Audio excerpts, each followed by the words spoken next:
What is up, everybody? Welcome back to another episode of Rough Drafts, where I go deep each week on specific topics in the current limited format. My name is Sam Pratt. We're going to have a little bit of an unorthodox episode this week, and the reason for that is because I have been losing a lot. And I just wanted to take a bunch of the time in the episode to, complain about how unlucky I've been getting and moan about how lucky my opponents are and how they always have the best cards. Just kidding. I'm going to start with a broader topic about how I approach formats when I'm not doing well. Some strategies I use to pull myself back up.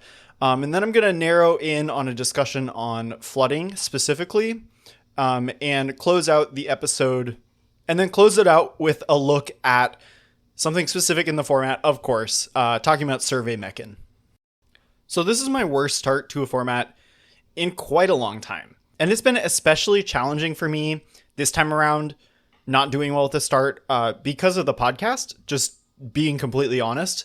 I feel like there's a lot of pressure on me, even though I know there's not, to do well at the start of the format, to have a leg up on everyone, to get something cool that I found in the format out there. And I really just haven't had that. And that's new and that's been challenging to deal with. Tarkir in Final Fantasy, my week 2 episode, I knew exactly what I was going to talk about well ahead of time. I recorded on the weekend instead of Wednesday night. This week, I'm recording Wednesday night as late as possible. I'm not here to complain about losing, of course. I want to talk about some strategies I have to think about why I'm losing, how to pull myself out of that, because I'm going to segue that into a couple of other more specific strategic discussions. The first piece of advice I have if you feel like you're losing a lot in a format is to take a break. Losing is often very snowbally, it's wrapped up in tilt. If you're on tilt, you're going to draft and play worse, which is just a vicious cycle. Just take a break. Take one night off. If you're feeling frustrated, take multiple nights off, take a whole week off. The game will still be here. It's totally fine. I do feel like I have less of that luxury now, even though I've taken quite a few nights off. I'm doing fine, seriously. But something that I heard Ham TV, Kyle Rose, streamer, say was, you're playing like the game owes you something, which I think is a really good way of putting it. If you're tilted and you're playing Magic and you think your opponent is just getting so lucky and you're getting unlucky, you're gonna subconsciously play like you should be getting lucky. If you had bad luck, you deserve some good luck back. You're gonna play your threats into your opponent's removal more without thinking about it.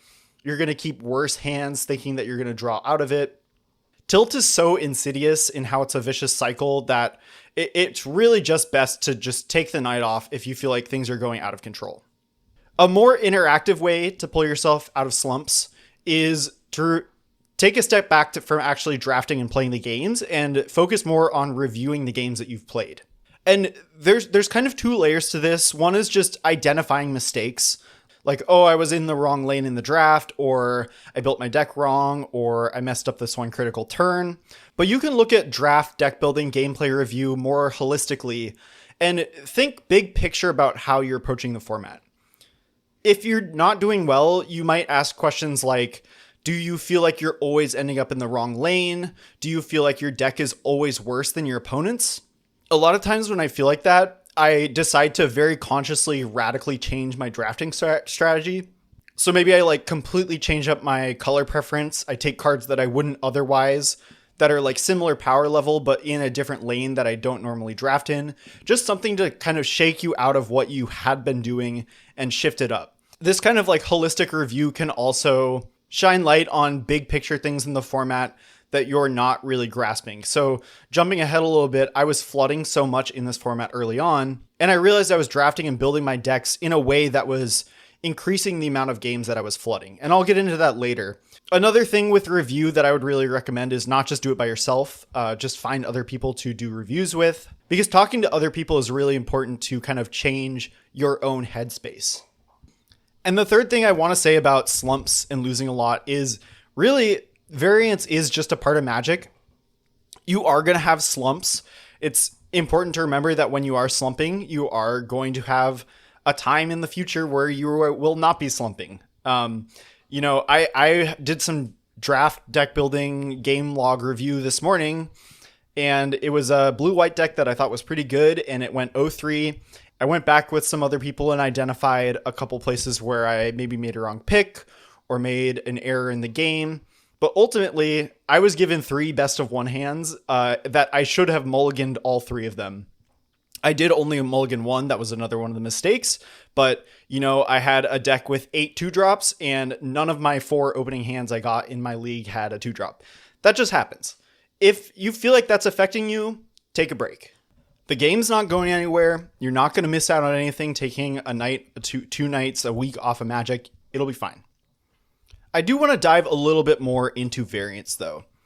A lot of times it can feel like you're getting unlucky, but if you look closely, there might be decisions that you're making, either in draft, deck building, or gameplay, that can lead to the variance playing a larger factor than it needs to.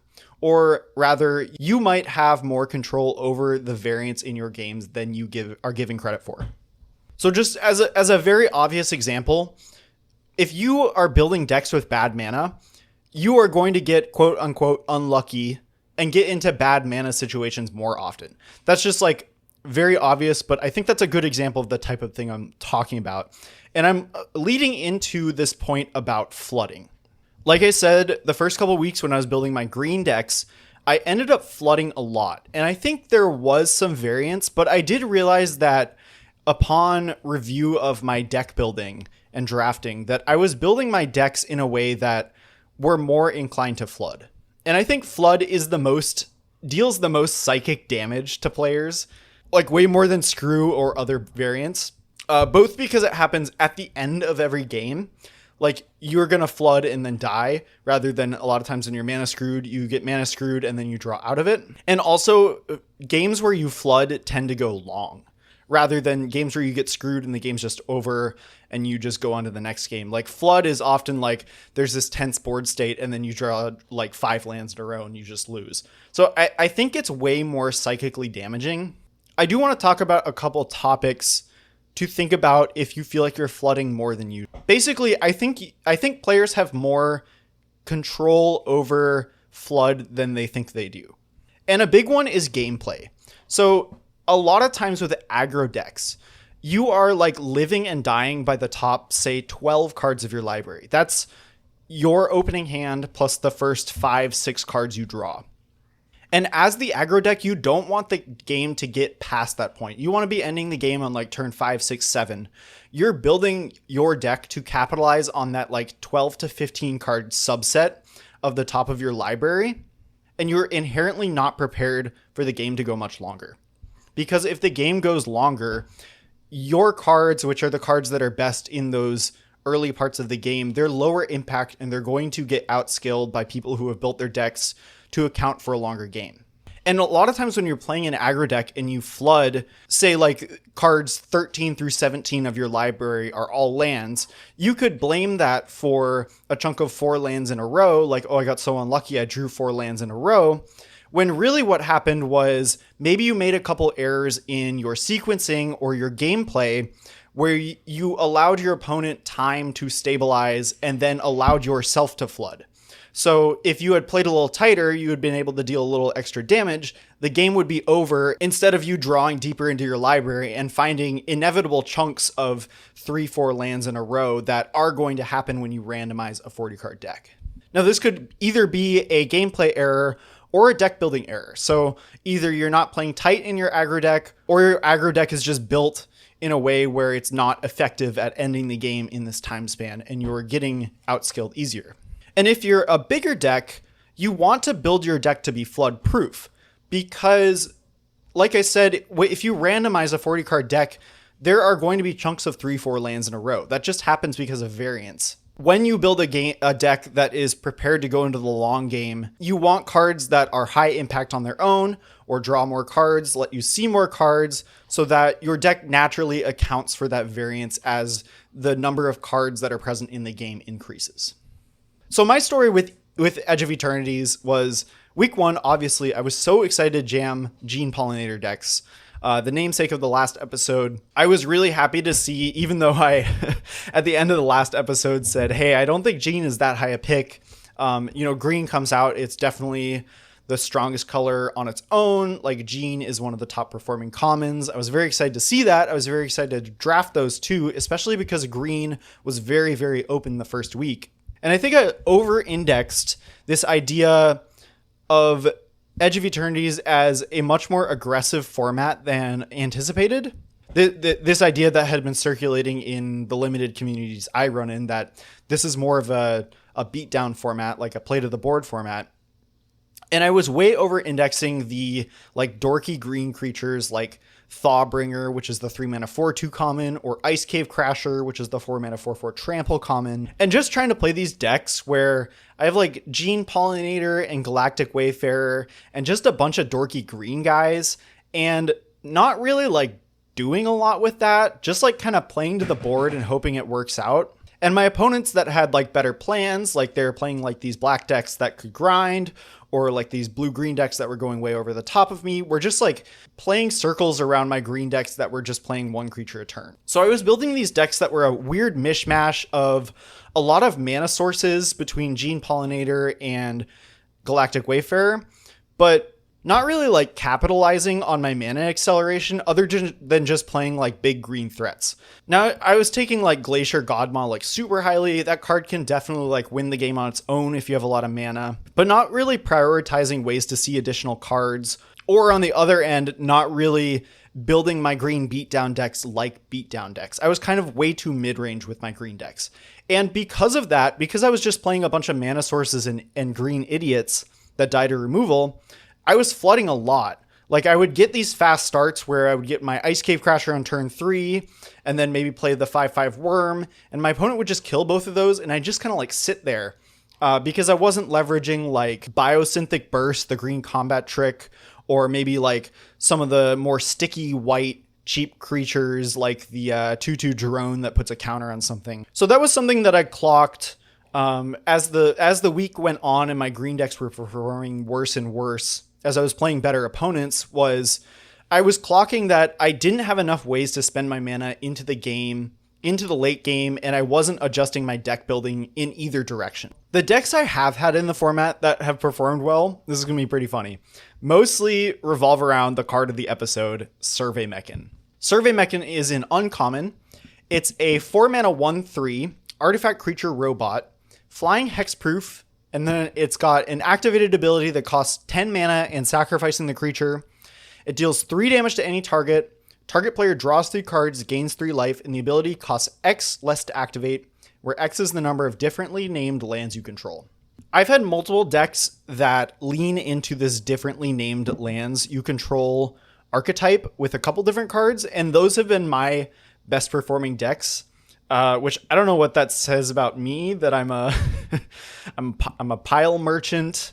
I can only win if I'm able to splash. I don't know. I'll take it if that's really what that says about me. But this is flood protection in green decks. So it gives you a way to spend mana on turn 4, and then it gives you this great mana sink later that mixes card advantage and board advantage. So, you can use its ability to stabilize on life because it gains life. It kills one of their flyers, say, and draws you a bunch of cards. I've found this is a fantastic mana sink for my grindier, more go over the top blue-green decks, or just like green decks in general, and some non-green blue decks that I'll talk about a little later. I think it's very easy to criticize this card for quote unquote not impacting the board. If you look at the raw stats, it is a 4-mana 1/3 flyer, which to say the least does not pass the vanilla test. But I will say with 4-drops, if you have good cheap things to play, like you're doing fine on 1s and 2s and maybe 3s, like you have enough cheap stuff like that. Basically, if this isn't your first play or second play of the game, you have a lot more leeway in your 4-mana, 5-mana spells to be less board impacting, and you can build appropriately. So, if you have a lot of cheap interaction, a 5-mana draw 3 becomes a lot better. And I think this card does a lot similar. And also, I will say a 1/3 flying hexproof for 4 for this format, it's kind of fine, which it works way against the idea in this format that you really need stats, that stats are king and that you play to the board. But Hexproof dodges the problem that small 4-drops usually have, where they die to the 1-2 mana removal. And there's also no 2-drops with power 3 or greater below rare. Now, a lot of the 2-drops do grow, like the Pangolin, but this is going to be brick walling a lot of 2-drops if you play it on 4, and they can't remove it. They can use a combat trick to kill it in combat. You have to play around that a little bit, but tricks aren't super common in this format. So I've actually found that the 1/3 hexproof flyer, it also blocks drone tokens, which is relevant against a lot of decks. Like, I'm not saying that this is good to play on turn 4, especially not if you haven't backed it up with other previous plays, but I found that 1/3 hexproof flyer as a blocker has had a little more utility than you. And this card is so good at turning the corner as the control deck. The life buffer that you get off the activated ability is huge. It says the number 3, gain 3 on it, but it's often a lot more because a lot of time the activated ability is an instant. So a lot of times what you're doing is you're blocking something big and then sacrificing it and killing something else in combat. So really it's gaining you 3 life, but like it says the word gain 3 life on the card, but it's often gaining you more like 6-7 life, depending on what you're blocking. And that life buffer really matters for a control deck. The 1/3 body also pecks it in the air pretty well. I found a lot of times in green mirrors, getting a little bit of like quote unquote chip damage in, like basically reducing the actual clock you need to set up to win the game is relevant. Because a lot of my blue-green grindy decks, decking has been a concern.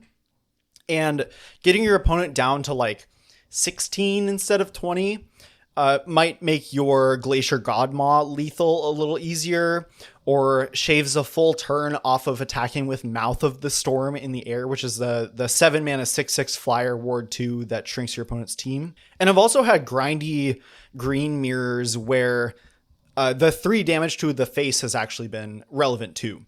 I'm talking up the 1/3 flying hexproof body probably a lot more than I should. It's just been a lot more useful than I anticipated it.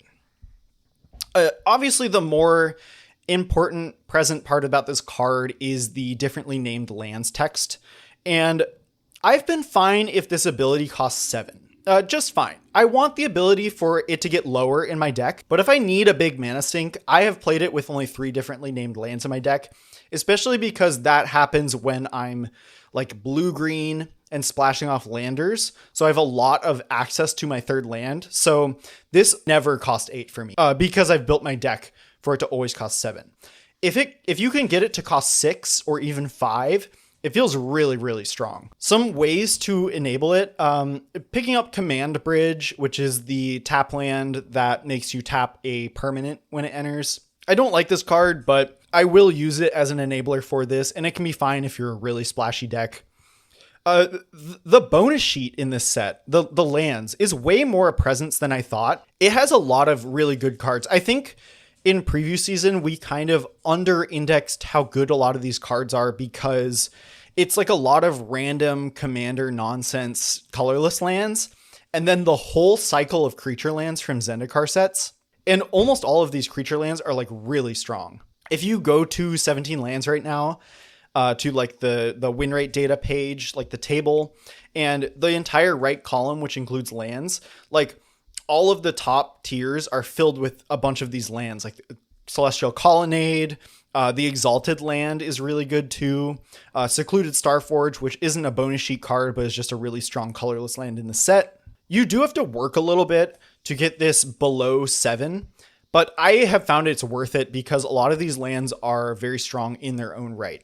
And in these types of decks, I found that just the nature of my Survey Mechan decks, 18 lands is totally fine. I'm definitely trimming that if I'm running stuff like Gene Pollinator.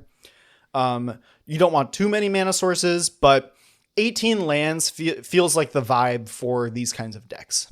I'll talk a little more in detail about a specific case I had with the differently named land stuff in a second.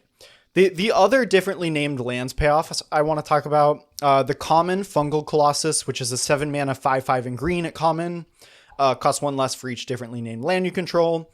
Don't think this card's great. I do like it with Sammy's Curiosity, which is the 1 mana sorcery in green at common, gain 2 life, make a lander. You can go turn 1 Curiosity, turn 2 Crack the Lander, get your splash land, and then turn 3 you can have a 5/5, which is pretty strong play. Don't love this card. It's pretty filler, but you can play it. The other payoff is All Fate's Scroll. This is a Manalith variant at uncommon. It is 3 mana, tap for any color, and then it has 7 tap sack. Draw X cards equal to the number of differently named lands you control. This one, you definitely want the ability for it to draw you 4 cards. I think 7 mana plus tap your mana source, so 8 mana really for draw 3 is definitely under par, even though the Manalith has more use than that. I really want to be drawing 4 cards off this before it's really good. Just going to go into story time because this is one of the few high notes of this format for me. Was a paper draft this past weekend. I was solidly in blue-black. And in pack 2, I got past Celestial Colonnade and I had no fixing. The pack was pretty weak. I knew from just keeping up with the format that Celestial Colonnade, which I'll read out, it's the blue-white creature land from Zendikar. It's 5 mana to turn it into a 4/4 Flying Vigilance. I knew that this card is performing really well in the set. It's very strong. It's probably worth splashing if the mana works out, so I spec'd on it. In pack 3, the deck was a little light on card advantage. I knew I wasn't the only blue-black drafter because I passed the blue-black Wrath. And so I didn't have any or maybe 1 Cryogen Relic. And I ended up picking 2 of the All Fate's Scroll in pack 3. And the whole deck came together with the scrolls. So I was splashing just Celestial Colonnade and 1 Station Monitor, the blue-white Signpost, 2/2 whenever you cast your second spell, make a drone token. Very light splash. I was running a bunch of islands, bunch of swamps. I had 1 command bridge, a plains, the Celestial Colonnade, and then I also threw in a copy of an Uthros I got, which is the blue planet that's basically Tolarian Academy. When you station it, like worst Tolarian Academy. I actually never stationed it. I never even got close. I think the most station counters I got on it was 4. But I was just using it as tapped island that buffed my 2 copies of All Fate's Scroll. I didn't actually have Survey Monitor in this deck. I totally would have played it if I saw one. But the 2 All Fate's Scroll serving as my card advantage was so perfect. I ran 18 lands. The deck ended up having 20 mana sources between 18 lands plus the double All Fate's Scroll. But the All Fate's Scroll are kind of self-enabling because they're also card advantage.